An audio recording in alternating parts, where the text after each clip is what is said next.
The fashion show is beginning. Okay, it's beginning, you guys. Okay, should I stay in the center? Should I move? So, yeah, YouTube was super late. Okay, there you have it, guys. It was YouTube's, it was Chanel couldn't connect to YouTube. Okay, so there's a little video clip. It's loading. Okay, so this is the thing. This epiphany hit me. Well, now I missed the epiphany. Let me refresh. Okay, so we're seeing the little video clips. I think that Chanel had issues with YouTube just like I did with audio maybe. That's why it took them time to re-upload their stuff.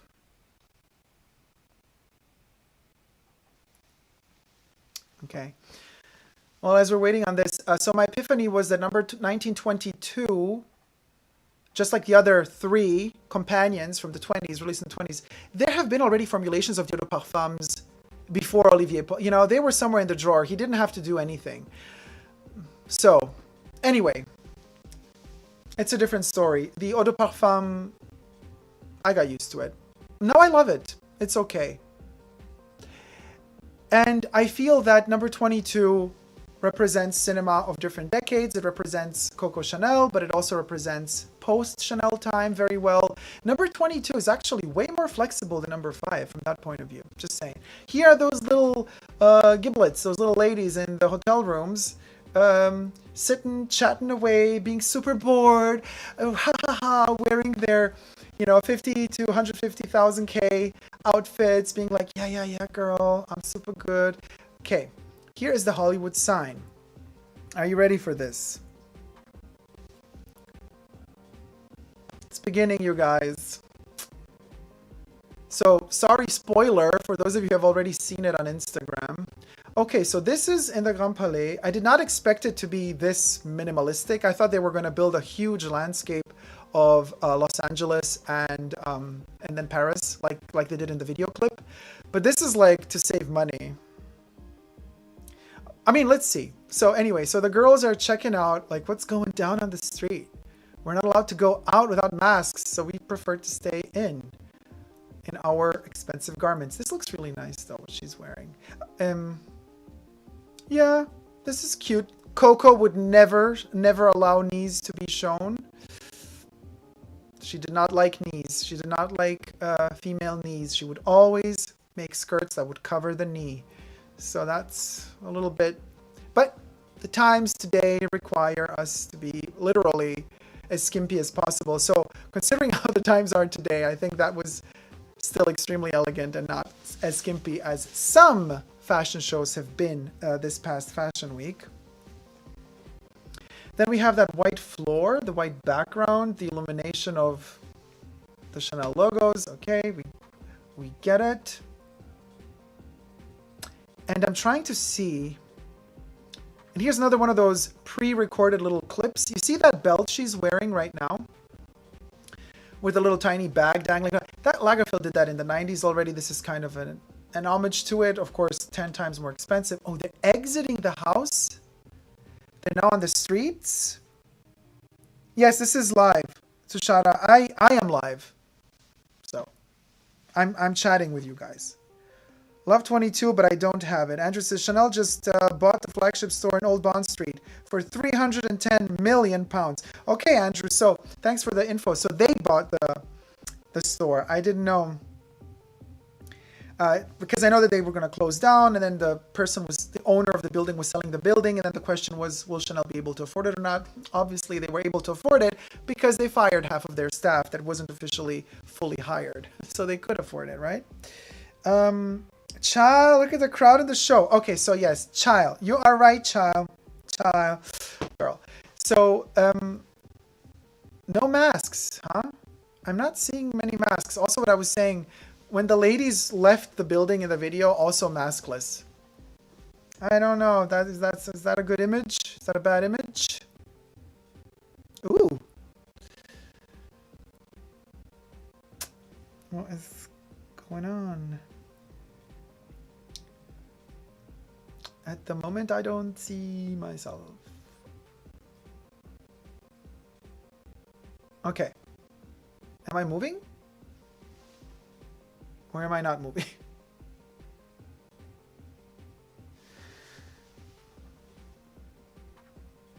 Can I hear myself at least? Let me see.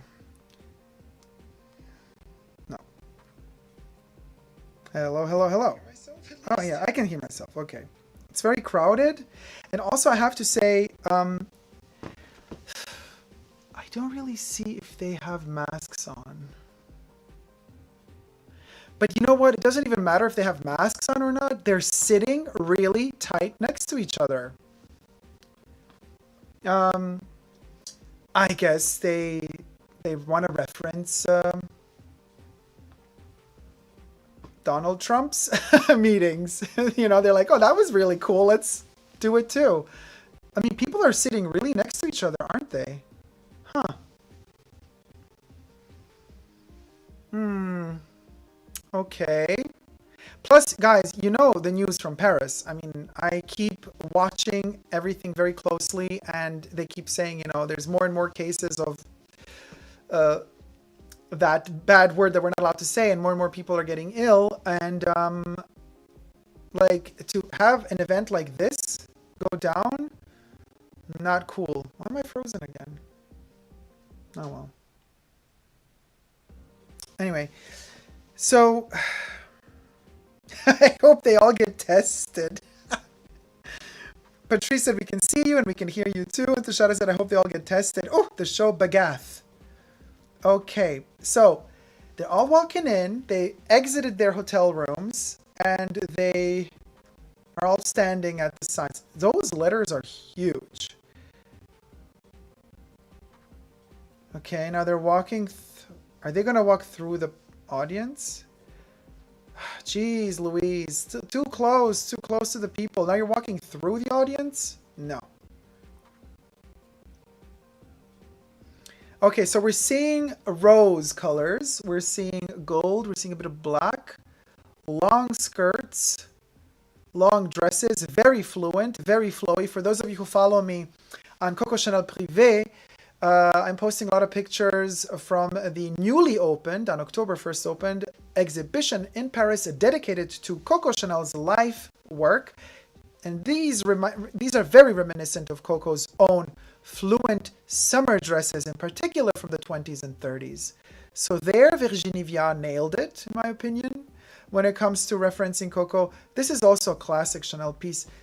The asymmetry is a little bit like off-putting, but even Coco played with asymmetry, seldomly, but she did at times. So that's an interesting reference point. Chanel herself never used the double C really so visually, but that's one of those aspects of the triple C that I've been talking about on my Instagram profile, the other Instagram profile, Super Dacob, where things get a little bit cringy with over-branding. Colorways. Now, these, yeah, I mean, we're talking tweeds, mini skirts, the reinterpretation of the slingback as a little sandal or sandalette. The ladies are walking quite distant from one another. I get it, like to prove a point, I guess, but you know how it is. And backstage, oh, I love that look with that pilot jacket. Very, very 90s Carl for Chanel. Oh, and I'm loving that little living that bathrobe life look in rose. Yes, that cardigan. It's tacky, but for home purposes, if the situation we're in keeps going on until next year, like that's going to be very comfy. I guess this is a leather jacket with big shoulders. This one references very much Carl more than Coco. Coco was not really big on shoulders. Those little munchkin bag belts are cute. But again, we've seen them already in the 90s. If you can, my tip is get yourself the original 90s version rather than the tenfold more expensive new versions that are going to be made in lower quality. They are cute though. Okay, these little tiny bolero type of tops, I don't know, kind of looks cheap to me. Again, that what I think is leather, maybe it's pleather. I don't know how conscious the Chanel brand has become. They've moved away from reptile skins. Are they moving away from leathers as well? I think not, because otherwise, how would they make the 255 Chanel bag in leather, even though the first one was made in Jersey. So we're having a little bit of modern neon prints referencing the 80s and early 90s. I don't know, it's a bit tacky. Those are one of those. Oh, look at this red. This is Klaus Nomi meets Michael Jackson. Thriller moment there, and very Pete Burns. Loving that red. Unfortunately, it's not that unisex. I won't be able to pull that off because it's too short. Although the shoulders, of course, I could pull those off. But these prints, right? These seasonal prints and patterns, they might work well in the moment when some, couple Instagram bimbos post them and like, oh my God, influencer, I'm having. But you're going to get so bored of those in a minute. In a hot minute, you're not going to want to wear them anymore. They're not timeless. They're very dated. Already now, when this piece is walking with these neons, I get it. It's an AOP for the moment, but it's not fresh. It doesn't give us life, because I'm already oversaturated with it. I've seen it too much already. Same with that. The beige jacket is kind of cute. That number 5 shirt underneath, no. What are those like? Is that also number 5? That's also the beige. That rosy beige, at least on my monitor, it's kind of like a beige / rosy. Very, very light rose tone is really, really a nice color. Oh, okay. Loving this 80s moment here. Look at those shoulders. Makeup is terrible. But you know what? Chanel is kind of not famous for their makeup. I don't know. But Lucia Pica also, girl. We're not there. Especially what they do to Kristen Stewart. She's most beautiful when she's flawlessly natural. The second they start putting makeup on her, they turn her into a Dracula. Oh, those prints are terrible. What's going on with those prints? No. No, because those prints on that skirt, oh, tacky, no. You best believe it's going to cost you $4K, that tackiness.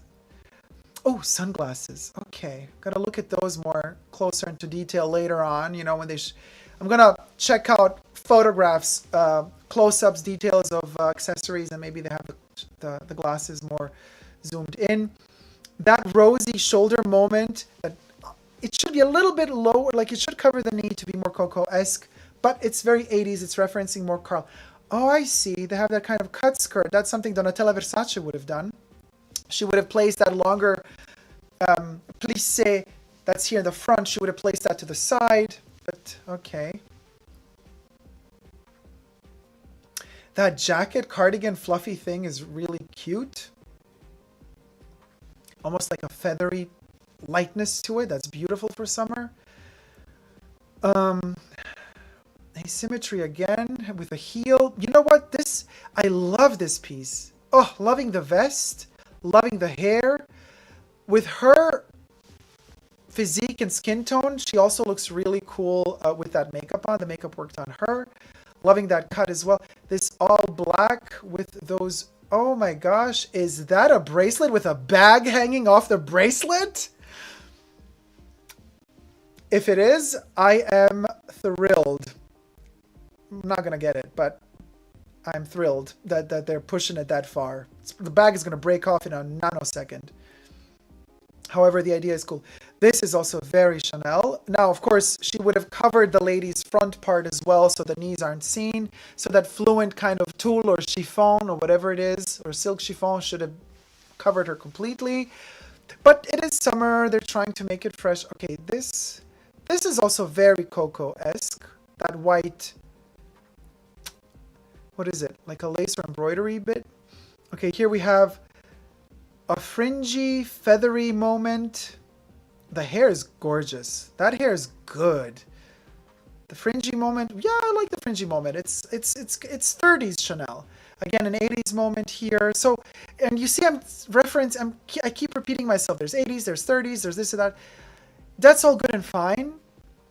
I'm not seeing much cinema though, and I'm not seeing anything new. Everything is referencing something, but what I'm missing up until now is that fresh air, that, that zhuzh, that something that's going to tell me, Chanel is heading in that direction. Wow, talk about a miniature bag. I thought the ones they made for the METIERS collection were Munchkin, but this stuff, I'm loving that choker with the bag hanging off the choker. Oh my God, to die for. I could never wear it though because It's too tight for me, and I would need to wear it over a shirt, not under a shirt. Otherwise, I don't like skin oils touching the leather and the metal. It corrodes it, so that's a no-go for me. Just a tip for y'alls out there, don't wear it on your bare skin. Costume, jewelry, and accessories should never be worn on bare skin because, ooh, look at that fluent. Because the bare skin, our oils and acids just degrade the products. Okay, I do not like that AOP at all, Chanel. No. Tacky. Chanel for me works best when it's logoless because that's the essence of Chanel. Look how it flows, these pants. Ah, the lady is gorgeous, but too skinny. I need you to eat some more. You're going to be beautiful even if you eat some more. Okay, this is tacky, but it's kind of playful. I just don't know where this is heading. The feathers all over the place. Listen, I'm having fun here, okay? I mean, it's like, look how I'm dressed with this tacky Chanel thing in my hair. So who am I to talk, right? But anyway, everybody has an opinion, right?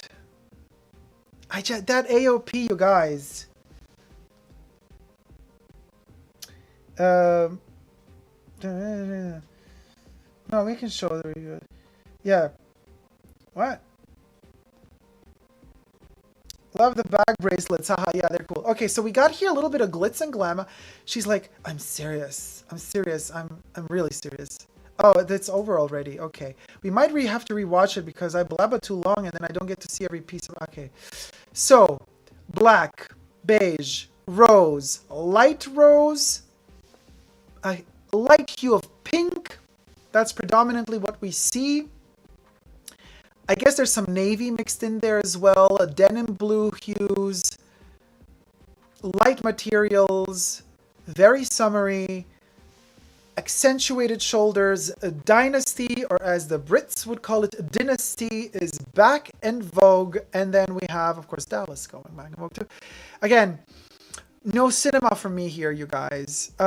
Some of the ladies, okay, she is like feeling her oats. Walking front row Senna. She's like, yes, ain't no virus gonna get me.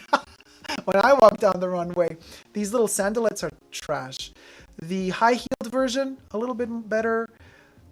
Some of the dresses are gorgeous. These pearly dangling belts are a no-go for me.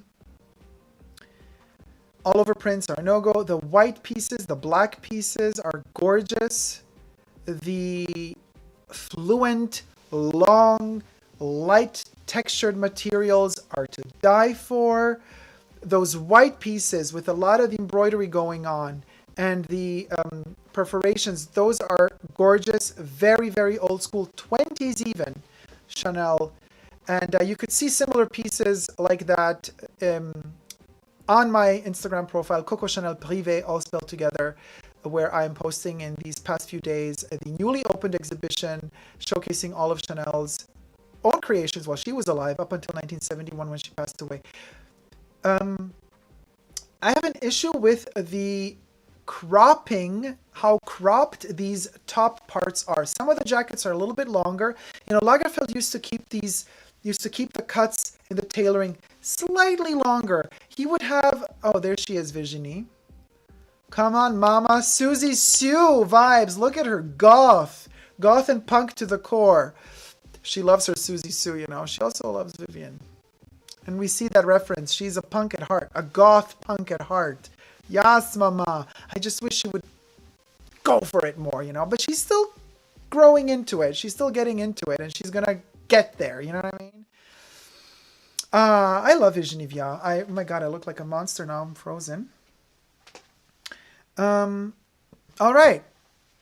So, are you guys still there with me? Have I lost you? Best piece. Okay, this is all influencer clothing, right? Love the pink section. The crop cardigan with black edging reminds me of 1995. That gray sock material jumpsuit situation is the only interesting piece.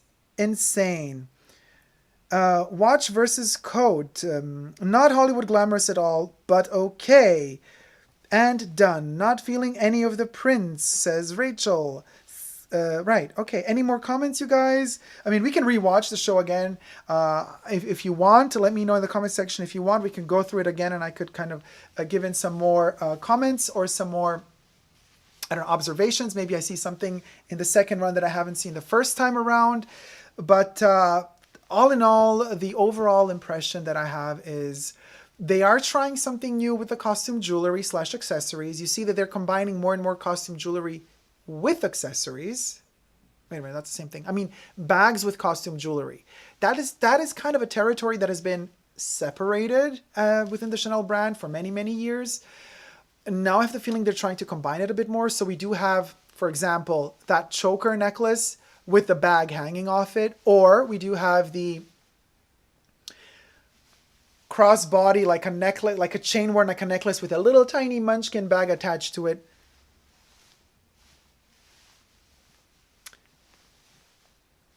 A new MacBook Pro or a new miniature Chanel bag. You choose. Price will be probably the same for both. So, you know what I mean? It's like priorities. You got to set your priorities straight. Let me read the comments. But that connection with jewelry, with costume jewelry and bags is like, I feel that they're doing that out of need. Need because their bags have reached such an unjustifiable price point by now that they're not ready to backpedal on the prices. They're not ready to be like, sales are going down, maybe we should like pedal down on the prices a little bit. No, they're not going to do that. They're too proud for that.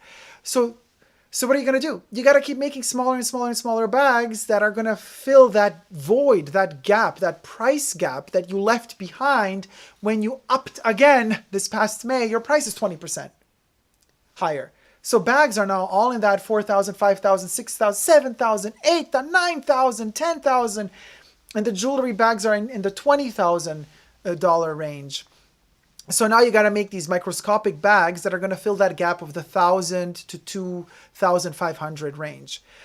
And then you start reinventing them, you know, out of need because you need to fill that price gap. So I think that's why we were seeing these smaller, ever smaller and smaller and smaller. At one point, they're just going to hit the runway with no bag. It's just they're going to write on the skin, there's a bag hanging from this necklace.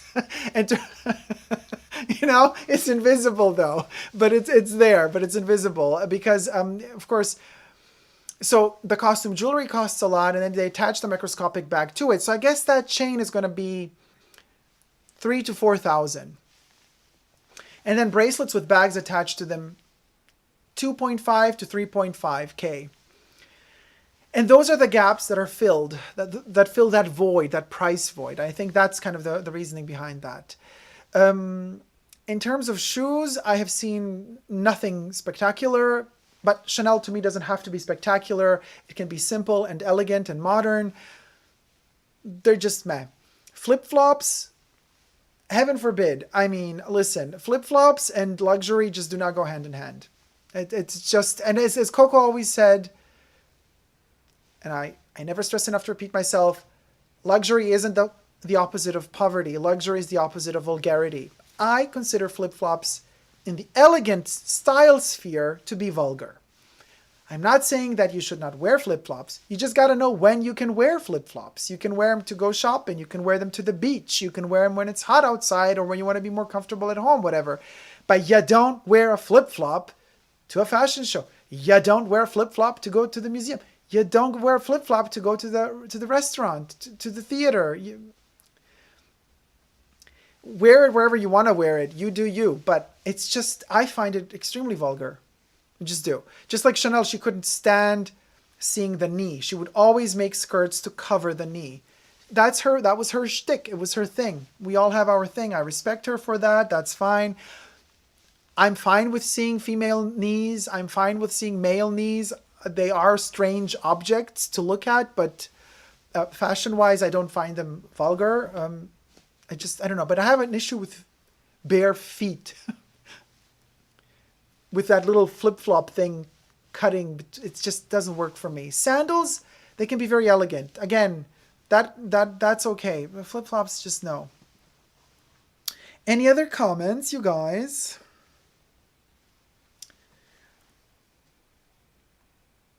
Yeah, no wonder why France is having 20K cases a day, right? I found the pieces underwhelming, but great to watch. Jewelry and little bags are cute, says Patrice. And Andy Nelson says, love the black sheer flutter sleeve bolero. Daniel says, I did not feel inspired to cheer. Okay, though, but I do not like logoitis. Logoitis, that's a good one. New disease, you guys, logoitis. It's been around since the mid-90s. And we still haven't found a cure for logoitis. Daniel also says, I wish the models had worn masks. Andy Nelson says, flip-flops are terrible. Rachel says, the little mini accessories bags are cute, but I'd never wear it practically. The cream beige section was my favorite of the show. Rachel, I have to say, I agree with you. The cream beige part of the show was my favorite as well. I would have styled it differently, though. I would have not always combined.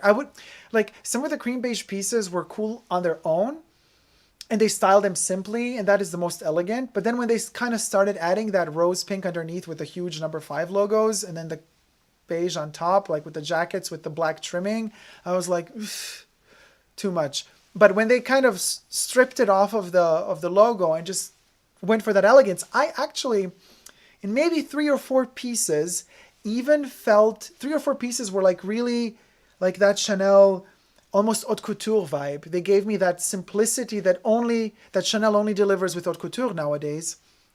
So in that respect, Virginie really delivered.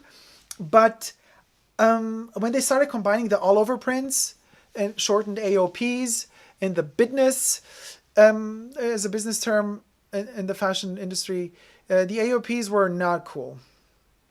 Not cool at all. And this is something that I honestly, to be honest with you, I found that Karl Lagerfeld was already really struggling with the AOPs. Chanel and all over prints, when the all over prints become exacerbated logomania, or logoitis, as Daniel so eloquently pointed out, then it backfires. All over prints for Chanel work when they are patterns of non-branded objects like flowers, feathers, things from nature, or what have you, but not magnified Chanel logo, magnified double C logo with neon added on top of it. It's just, these are seasonal patterns that, quite frankly, the marketing team might think, oh, we need to make a couple of these because they photograph very well. Quite frankly, you guys, they're dated already. Already when they hit the runway, you look at them and you go, oof, heavy on the eye. It's heavy on the eye. It doesn't flow. It's not. I want Chanel to be easy on the eye because that woman, Coco Chanel, when she was alive, let me tell you, she worked her butt off to always arrive to a point in her collection with her pieces that would make the collection look effortless. And effortless is the word du jour when it comes to Chanel. Super complex and complicated construction of the pieces, but to the bare eye, to the untrained eye, just seeing them worn and flowing in front of you, you would say, wow, how simple they are. No, they're not. When you look really close into detail and see the craftsmanship behind it, you realize what genius work and how much hard work is behind each and every one of those pieces. But when I already, from a distance, see you walking towards me, and you got these prints, and one is pink, and one is blue, and one is yellow, and they say, let me just be very clear about this. I'm not saying that I'm against prints, all over prints per se. If your brand is all about being cheeky, having that playfulness, pop art culture to it, if your brand is about pop, really, and colors like Moschino is or like Jeremy Scott is, then I get it. That's your credo. That's your style. You can like it or hate it, but it's consequent. It remains within its philosophy of it, full circle. But Coco was not about that. She knew how to be playful. She played many times with costume jewelry in particular, where other designers would never dare go. She would be very playful in that direction. But when it came to clothes, she's all about stripping down. She was like Michelangelo. Buonarroti, with the sculptor, the artist, but with his Michelangelo, I'm talking about his sculptural work only for this example. He envisions, so he receives a block of marble, and then that marble is a solid rock, let's call it, right? He envisions within that marble, he has a vision of a sculpture. So how do we obtain the sculpture, that genius work of art? Well, he says the idea behind it, and this is the same notion how Chanel worked by creating her clothes. He says we begin with that piece of marble. The sculpture is already inside. We're not making the sculpture. We are freeing it from everything that's superfluous, everything that's on top that is unnecessary. So he would chop, well, he would have his minions chop it off for him. He had servants do it for him. But anyway, you get the gist. Chopping off layers and layers, bit by bit of the marble, and then you get to the core, to the essence, to the point where you can't chop anything off anymore because it's reduced to the bare, minimal, essential, necessary bit of material left to represent that art piece in its essence. And this is how Chanel made clothes. She would begin with the shape, you know, shoulders added, sleeves added, everything added. And then from there, she starts stripping down, taking off, cutting off, shortening, tightening, taking more off. And in fact, she said, you just take off, until there's nothing more to take off, until you're left with the essence. And if you manage to harness that savoir-faire, that know-how, that's when you harness that effortlessness. But it's not easy to be effortless, you see. It's really, it's quite the opposite, you know. To achieve that level, you got to work so hard, and you got to work a lot. And you got to exercise so much, and you got to repeat yourself. In fact, she was, to her dying day, making her little suits, tailleuse, you know, the tweed jacket, the tweed skirt, repeating like her own uniform over and over and over again, thousands and thousands and thousands of times, tirelessly repeating it. Not one single piece came out of her atelier, not just for herself, but also for other clients, that she did not alter, touch personally, or in some sort of way tweak on her own. And think about that. Think about today. Virginie Viard making all the clothes. Forget it. It ain't happening, boo. The tweeds, like more complicated tweeds, they're all sent to Asia. They're done in Asia. Then they're brought back to France, and then they're cut in France. You could say they're made in, or in Italy. You know, there is no more localized production, fully localized production. Everything is mass produced in a way. And of course, the more luxurious the brand, the more it's in their interest to make you believe how rare these pieces are. They're not rare. The only pieces that are rare, I've noticed, when it comes to Chanel, the brand today, are those that really reference Coco the most. And they are rare because they do not get ordered in high quantities by the boutiques, because they usually don't have very visible logos on them, because they usually do not have that screaming influencer, I'm going to post it on Instagram vibe about them. They don't scream that. They are elegant. They are toned down. They shine a different light. They shine that purity that the regular consumer nowadays, that's been completely deranged and brainwashed by brain marketing of all of these brands, doesn't understand. So these pieces that are actually the effortless pieces that appear at first glance to be simpler, but are not, those are the ones that don't get produced in high quantities because people don't get them. They don't understand them. And those are the ones that usually end up really being made in the ateliers, whatever's left of the ateliers in Europe. And you gotta train your eye for that. You gotta have an eye for that. You gotta really research a lot of shit, because Chanel, you know, from the 10s up to 1970, from 1910 to 1971, she worked with that interruption in the 40s. But perfumes were still in production even then. And then you have Chanel, the brand, post Coco, with Guy Bourget, and then with Lagerfeld, and now with Viard. And that's a whole other. It's like a huge chunk. You know, it's already over 110 years of the existence of the Maison Chanel, whether it be just for hats up until clothing and everything that goes with it. Now sportswear even. I mean, bicycles, motorbikes by Chanel, skateboards made by Chanel, basketballs made by Chanel. And so there's a lot to kind of, you got to box your way through the evolution of the brand, the evolution also of Coco herself, because she also worked until her dying day, to understand where are those language bits of the design style, of the heritage of the brand that actually are, trust me, you guys, these are the timeless pieces. It's not because, oh, Dacob said they're timeless pieces. No, you don't have to listen to me if you don't want to, but I'm telling you, you will get bored of those all over prints. You'll wear them a couple of times and you'll be bored and you're going to want something else. And Chanel will be super happy because they want you to keep buying new stuff. They want you to get bored of the old stuff because otherwise they won't be making money. So, you know, it's always kind of a dual-edged sword.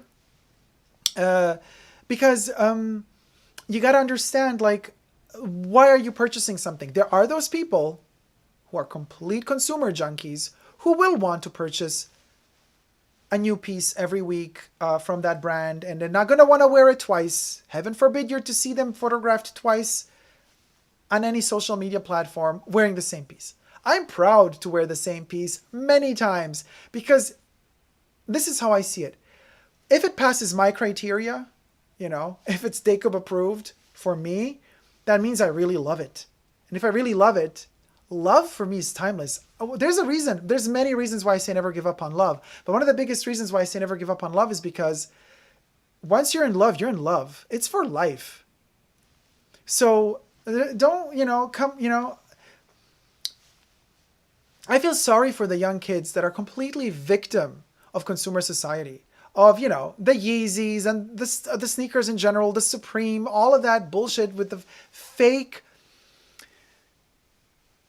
launching products but artificially reducing the quantities just to sell out immediately, to be able to say this, you know, to hype up a product. It's all fake. It's all just marketing strategy. And people fall for it. And I find that vulgar. And again, we're back to Coco's. It's the opposite of luxury. It's vulgar. And I also don't like, you know, when luxury brands also play into that. That's why I, for example, really could not stand, for many reasons, but one big reason was also this. I could not stand that collaboration, the Chanel Pharrell capsule collection, how they tried to create a Supreme moment out of that thing, launching and making it like super limited. I have friends who work at Chanel who told me, Dacob, actually, yeah, it was supposed to, it sold out the first day. 3 weeks later, the sales associates started calling, you know, the client saying like, hey, we just got one piece back in, because it was not sold out. It was artificially sold out, but the pieces were still available a couple of weeks later. It was just for the hype. And then very hush hush, the pieces were still available, you know, under the table. I mean, officially, you go to Chanel, you ask, hey, do you have that piece? You show your sales associate the photo of what you want, and then they would get it for you. I told my sales associate, don't even freaking call me for, I don't want to know when you're going to launch the collection. I don't want to see it. I don't want to have anything to do with it. I find it completely vulgar. I don't want to be associated to it in any sort of way. And so they knew, they didn't call me. They were like, okay. But they told me afterwards, like, yeah, everything was available after it artificially sold out. So I find that vulgar, extremely vulgar, especially coming from a brand that has such wonderful, beautiful heritage. Stick to the beauty and the elegance, you know? Stick to that and you're good to go. That's gold right there. Let me read your comments, you guys. The little mini sister, yeah. Patrice said, I couldn't wear flip-flops. Yikes. Daniel says, whatever the faults of Hermes, at least their bags are handmade. Some justification for the prices. Flip-flops are fine for the beach, says Daniel. And Thomas says, agree, and that's all. LOL. Rachel says, I agree. The Oliver prints don't fit the Chanel brand. Way too flamboyant. It begs for attention in a way that's not Chanel. Thomas says, just Googled AOP, haha, that fashion lingo, lol. Yes. And Thomas also says that the espadrilles are enough. We do not need flip-flops. Rachel says, yeah, I learned the all over print acronym from Dacob. Ding! AOP, you guys, AOP. Oh my God. And we got, I thought it means Alexandria Ocasio-Cortez. Girl. Okay. A little nod, a little twist. Why not? Anyway, the lady's name is Alexandra Ocasio-Cortez, and I personally adore her. So I know we're not political here, but she's a lady of my heart. Daniel says, I really do not like influencer clothes. Rachel says, everybody overhypes things. And online launches are annoying because everybody has bots, crawl sites, and they can resell. We love AOC. Of course we love AOC. We don't love AOPs most of the times, but we love AOC. That's a t-shirt.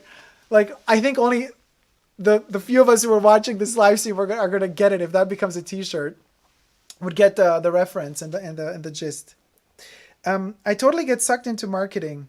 Jesse Style says, especially with Louis Vuitton, hide items that sell out like nano bags. I'm sure the micro Chanel bags in this collection will be hot items. Hello Nice says, Dacob, you are so well spoken. How did you get like that? I don't know. I read a lot. I listen. Okay, you know, I blabber on my videos because I also feel like I need to first entertain you guys, but also it's kind of awkward if you have a silent moment. So I also have a lot to say. And I come across as somebody who talks. But trust you me, if we sit down one-on-one or one-to-one, 4 eyes, one day when we're allowed to without masks, when social distancing is not a thing anymore and we're allowed to. When I sit with my friends, with one friend, I prefer having a one-on-one talks usually rather than having groups because I like to focus on the people. Then you will notice that Dacob is actually very silent. And this is something I've learned, I don't know from where, but I've noticed this about me. I listen. I'm a very good listener. I know it doesn't come across on YouTube because this is kind of a monologue. I'm talking right now. I'm talking, and I'm kind of giving information and you're listening if you're interested, and if not, I mean, you absorb what you want and for the rest you just move on. There's a billion other videos to click on if you want to, you know. There's so much noise around us, but I listen a lot. And when, in fact, you don't know this, but I can share this with you. I usually, after I do a session of videos and I film several videos or I do a live stream like this, I lose my voice. Because I'm not really a person that talks a lot. And when I do, I strain my muscle, my vocal cords a lot, and I just lose my voice. Because I'm not so used to talking a lot. I listen a lot. And listening a lot teaches us a lot.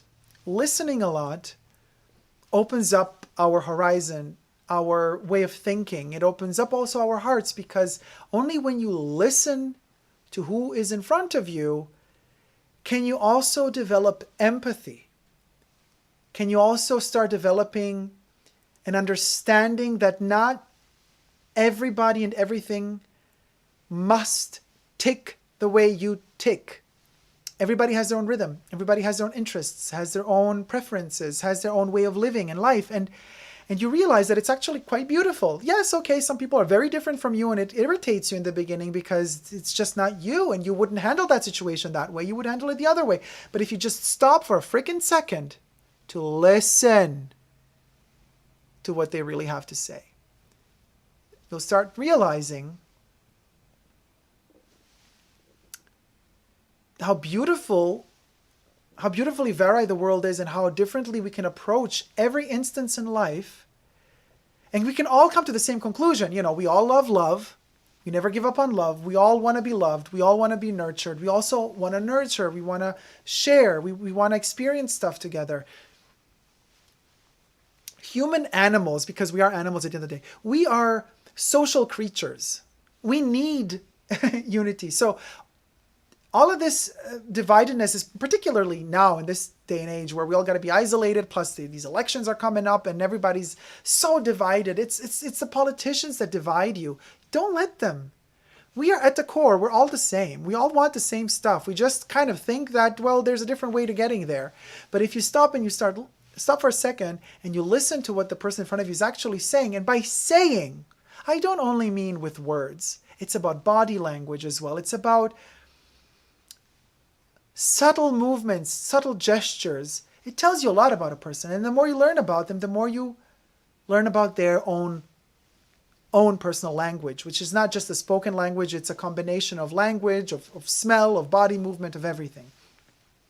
And I think that throughout the years, I have been definitely nourishing and nurturing a part of myself, and that definitely helps with becoming more well spoken, because I'm like a sponge. I absorb information from all other people, and the more I absorb and the more I realize, wow, the more articulate I get. You see, learning how other people tick and opening up to other people and listening to other people doesn't take away anything from you. It actually enriches you.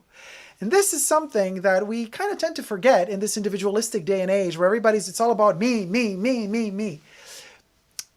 It ain't that, boo. If it's all about you, you're gone, you're lost. There's nothing. You're all alone if it's all about you. But if you start to realize that you become richer when you start understanding others and accepting others and embracing others, then we're on a different level. And then we become more elevated. We become more noble. We become more sublime, you know. There's a different elegance. There's a different style to it. And then that way of being will reflect itself on that way of speaking, on that way of thinking, on that way of dressing as well. I mean, you catch my drift? I don't know. Maybe I wasn't clear enough. Well, let me know in the chat section if I was not clear enough.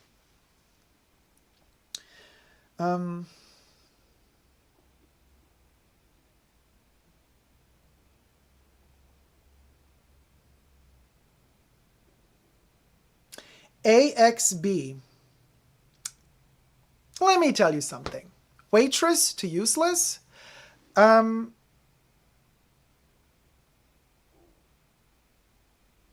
If you are the type of person, maybe I got you wrong, but if you are the type of person who deems a waitress or a waiter to be below you, then you got everything wrong in this world. Then you misunderstood everything. And also you misunderstood everything I just said.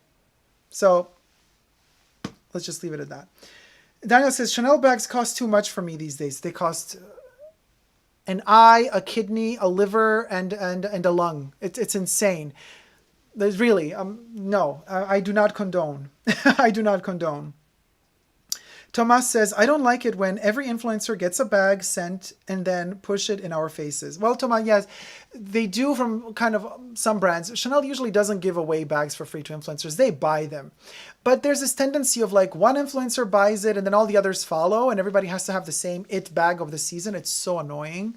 And I'm not going to make any comments because I don't want to reference particular pieces because then I don't want people to get offended. But yeah, no, you know what I mean?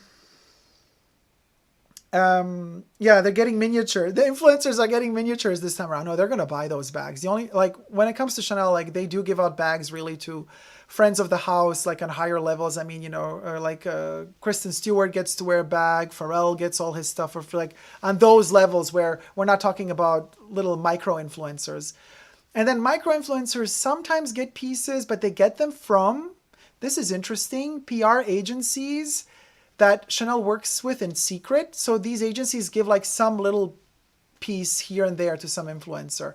But we're not talking about major, like what these nano micro influencers get are these kind of side products by Chanel just to like push that lifestyle of Chanel without giving them the key pieces of the collection, which I find fascinating as strategy. Oh, it's a cruel strategy. Oh, marketing, you guys, marketing. Those are the devils of today's society. What those people conjure up and come up with to manipulate you into spending your hard-earned cash. Oh, you don't want to know. You don't want to know what sort of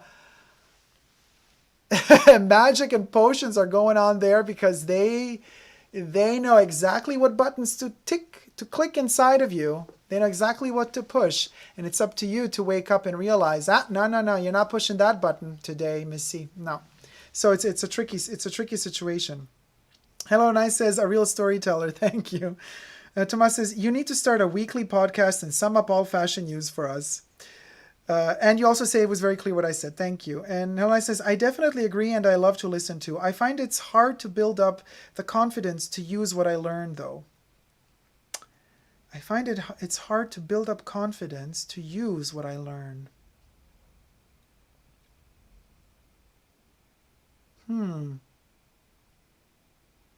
Well, it's interesting that you say this because the second that you realize that it's hard for you to build up the confidence, it means that you woke up and you realized the flaw, or you realized it's not a flaw. I would say more like a weakness, that fear that you have.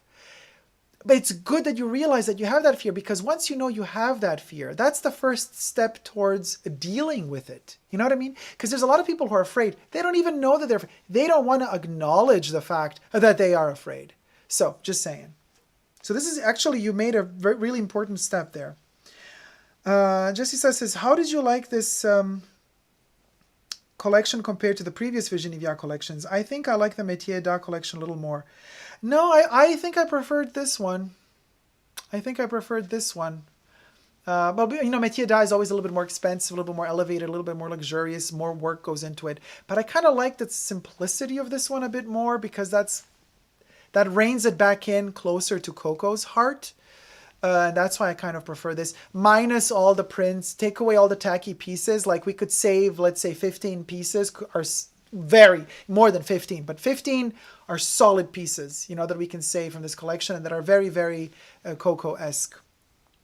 So I do like this one, but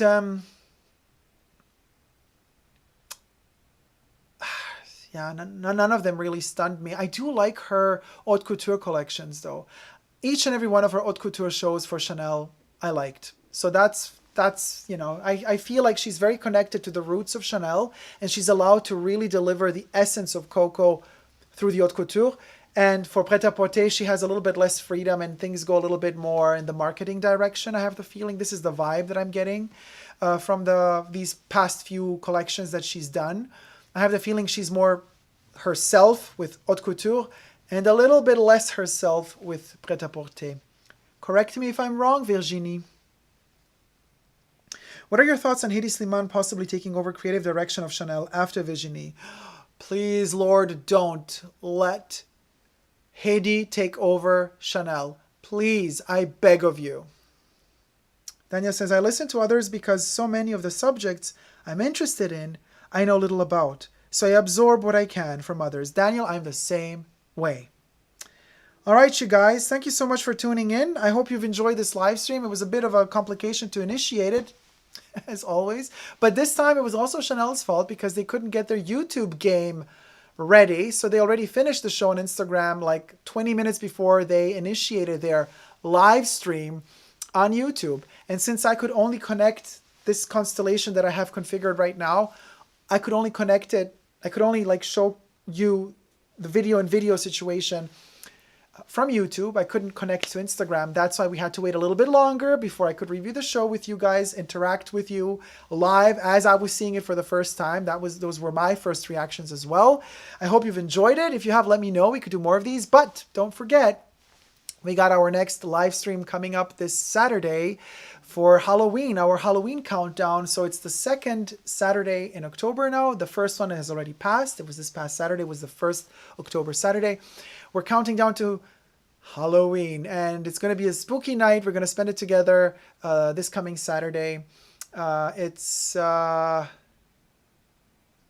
is it? It's 3 p.m. LA time, 6 p.m. New York time, midnight European time, Saturday. That's the next live stream. Don't forget to subscribe to my channel here on YouTube if you haven't already. Otherwise, follow me also on my Instagram profiles, Super Dacob all spelled together. Then there are two new profiles. One is Coco Chanel is in my house, which is a profile I dedicate to the Chanel brand, to my private collection of Chanel and whatever's going on with Chanel today. And then there is the fabulous Keeping the Spirit of Coco Alive, the Coco Chanel Privé Instagram profile, where you get to see only posts, photos, stories connected to Coco Chanel's life. Stuff that she made, that she created, perfumes that she created, photos of her, everything leading up to 1971, which is the day that she passed away. So take a look at that. I would love to thank my patrons. A couple of you are actually in the chat room right here. Thank you so much. Daniel is here also with us. Thank you so much for tuning in, Daniel. Thank you to all my patrons. And for everybody who is a patron, don't forget, or who isn't a patron, on Patreon, Super Dacob all spelled together. You get to see the videos before they hit YouTube. Well, live streams not, obviously. Well, I might start doing some live streams for Patreon too. That's also an option. But you get to see videos, the standard pre-recorded videos. You get to see them first on Patreon, then on YouTube. Most of them are longer on Patreon than on YouTube. And you have videos there that never come to YouTube as well. All of them over there are ad-free, while ads are running on YouTube, because that's the only way to sustain yourself to keep making these videos. I hope you've enjoyed it today, this time with me. Thank you so much for your comments, for your love. Until next time. Let me just see if anybody said goodbye. Kisses, kisses. I'm getting pumpkins. Thank you for the pumpkin, Rachel. I love me some Halloween. Thank you, and great to watch and listen. I missed the last Halloween live stream. What time in Australia? Thanks again. What time in Australia? So I think like 8 a.m. depending which part of Australia you're in. It's like in the morning, 8 a.m., 9 a.m., something like that.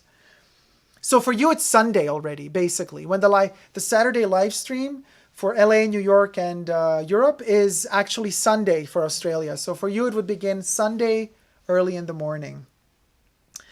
Bye, Mystery. Bye, Jesse. Bye, everybody. Love you all. Thank you so much for tuning in. Until next time, never forget to never give up on love. Love you all. See you soon. Take care. Bye. Mwah.